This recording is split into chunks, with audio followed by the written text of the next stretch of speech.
放された最弱勇者ガチャ進化で無双の頂へ。第60話。絶霊の村の少女雪がケチで止むことを知らない白銀に覆われた壮大な山脈。その厳しくも美しい懐深くにひっそりと寄り添う小さな集落が一つ存在していた。絶霊の村。一年中苛烈な雪と風に閉ざされたこの極寒の地は古くから氷精霊に愛された村として語り継がれている。かつては吹雪が天然の壁となり氷が堅固な盾となって外敵の侵入を一切許さなかったという。村人たちはそれを最大の誇りとし自分たちを雪峰の守り師と呼び胸を張って生きてきた。しかし時は無情に流れていく。精霊の加護は次第に薄れその力は失われつつあった。つららの盾。かつて勇者が恐るべく氷鱗をバルスルグと互角に渡り合ったというあの伝説の遺物は今や村の祭壇に封じられわずかな残り火のような霊力でかろうじて結界を保っているに過ぎない。氷精霊のささやきを聞き取れるもの氷魔法を自由自在に操れるものそんな才能を持つ者は村にほとんど残っていなかった。ただ羽鳥の少女を除いてセレスは村外れの雪原に立っていた。灰色の空から細かな雪が舞い降りる。頬を刺すような冷たい風が容赦なく吹き荒れていた。肩まで伸びた銀色の髪が風に乱れ舞い長いまつげに白い雪の粒が積もっていく。まだ10歳にも満たない小さな両手。彼女はそっと目を閉じ手のひらの上に意識を集中させた。氷のかけらよ来て。小さな唇からこぼれたささやきそれに応えるように手のひらの上で一つゴツンと氷の丸粒が生まれた。透明で美しく完璧な結晶を一瞬キラリと光を放ち次の瞬間音もなく無散した。はい。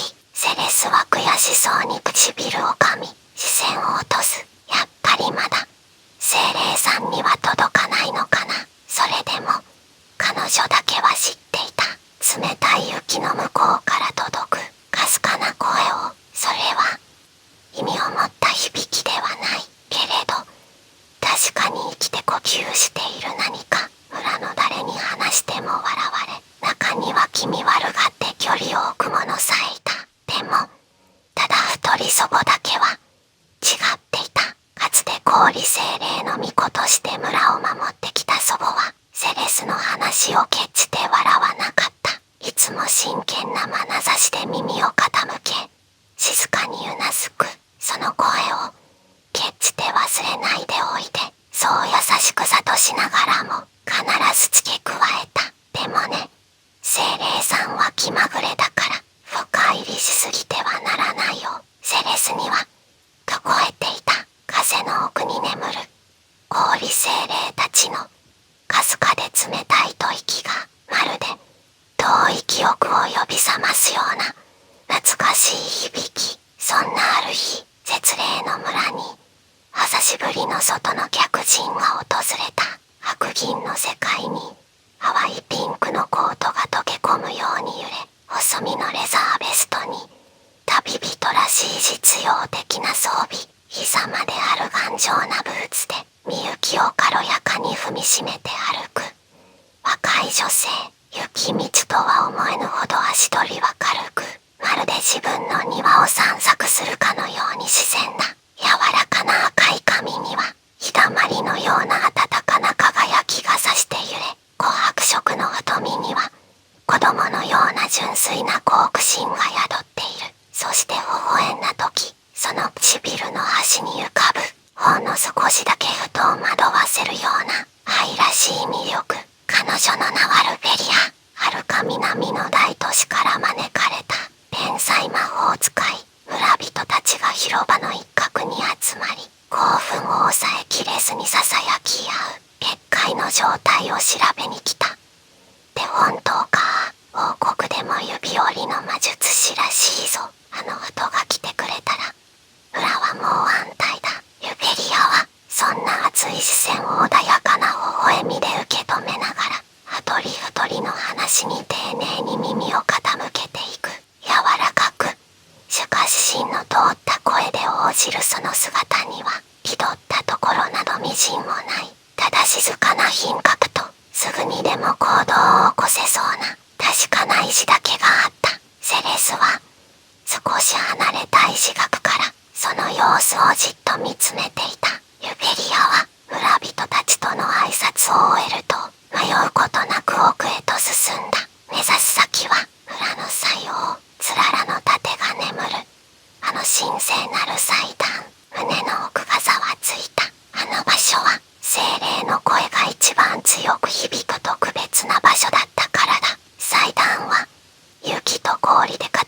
な複雑な模様が刻まれ、今なおかすかな霊気がゆらゆらと立ち上っていた。ルベリアは杖を掲げ、残された精霊の力を探るように魔力を流し込む。しかしすぐに眉を寄せ、小さく首を横に振った。ダメね。声が全く届かない。そのぽつりと漏れた太りごとにセレスの心臓がドキリと大きく跳ねた。気づけば体が勝手に前へ出ていた。雪を踏む音が静かな祭壇に響く。あの声、聞こえるのをルベリアが驚いたように振り向く。琥珀と丹精二つの瞳が真正面から交わった。今、声って言った。ここ、精霊さんの声。すごく強いから、ルベリアの表情が一瞬で変わる。あなた、精霊の声が聞こえるのを、絶霊の冷たい空気よりも鋭く真剣な声だった。セレスは理由もわからないままごくりとうなずいた。ずっと聞こえてるよ。なんだか泣いてるみたい。ルベリアの目が見開かれる。すぐに何かを確かめるように細められ、私には聞こえない。でもあなたには聞こえるのね。その声は呆れでも嘲笑でもなかった。そこにあったのは驚くと抑えきれない喜び。雪の祭壇で少女と天才魔法使いは静かに出会った。ここから後に世界を震撼させる氷の魔女の物語が密かに動き始めた。名前はルベリアの柔らかな声にセレスは少し緊張しながら答える。セレスです。セレス、いい名前ね。あなた氷魔法を使ったことあるの？ちょっとだけ。でもよくしっかりする。それでいいの。しっかりするってことは精霊にちゃんと呼びかけができている証拠よ。やってみせてくれる？セレスは一瞬ためらった。胸の奥がギュッと締め付けられるような感覚。それでもルベリアから視線をそらさず、両手を前に出し深く息を吸い込んだ。来て、凍える空気中の水分が急速に集まり始める。指先で白く輝く氷の結晶がはっきりと形作られた。さっきの失態とは比べ物にならないほど鮮やかで美しいかけら。一瞬手のひらの上でキラキラと光を放ち、やがて静かに雪のように溶けて消えていった。ルベリアはその一部始終を息を潜めて見つめていた。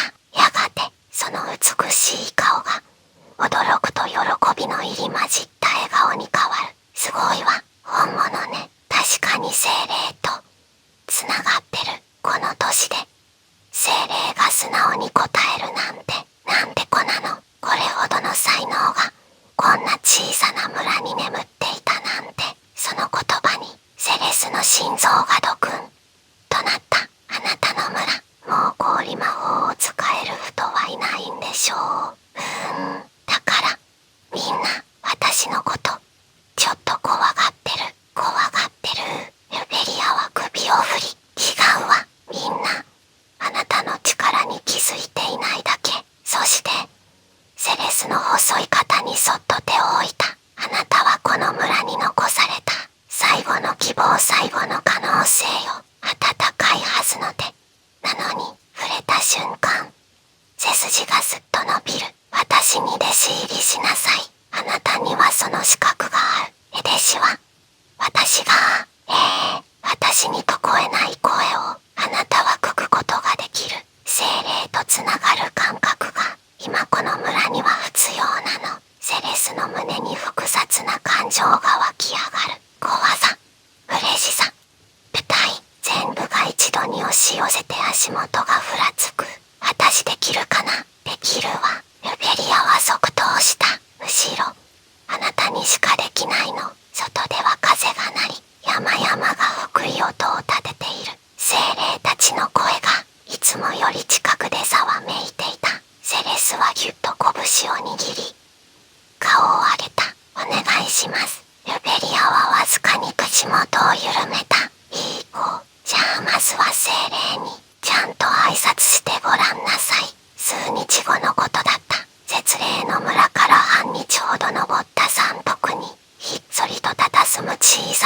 の祠があった氷精霊に捧げられた古の祈りの場所だ。セレスはその前に座り、膝の上でぎゅっと手を組んだ。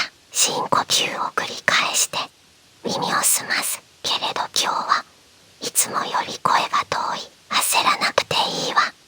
セレス、背後から穏やかで優しい声。ルベリアがピンクのコートを揺らしながら近づいてくる。精霊は気まぐれなの。呼びかける私たちがもっと心を澄まさなくちゃ。彼女はセレスの隣にしゃがみ、優しく微笑んだ。ほら、目を閉じて、吸って吐いてもう一度。ゆっくり。セレスは言われるままに冬の冷たい空気を肺いっぱいに吸い込んだ。刺すような冷気が体を巡り、頭の中がまるで新雪のように透明になっていく。来た、かすかな。でも確かに氷がキラリと光る瞬間の音、聞こえる。どんな雪が降る音、とても小さいけど何か話してる。それでいいわ。それが呼びかけの最初の感覚。ルベリアは満足そうにうなずいた。魔法を使うことよりまずその声を受け取ること。受け取れればあとは自然と形になるわ。その日の午後、二人はさらに山を登った。風が容赦なく吹き抜ける岩棚、眼下に雪霊の村が白く小さく見える場所。ここは外界から魔物が流れ込みやすい境界の薄いポイントで、ルベリアが訓練に選ぶ定番の場所だった。今日は精霊に呼びかけた後、その力を形にする練習よ。ルベリアが腰のベルトからシンプルで美しい杖を抜く。氷の槍でも氷液でも何でもいい。セレスが作りたいものを自由にやってみて。セレスは緊張しながらも杖を握りしめた。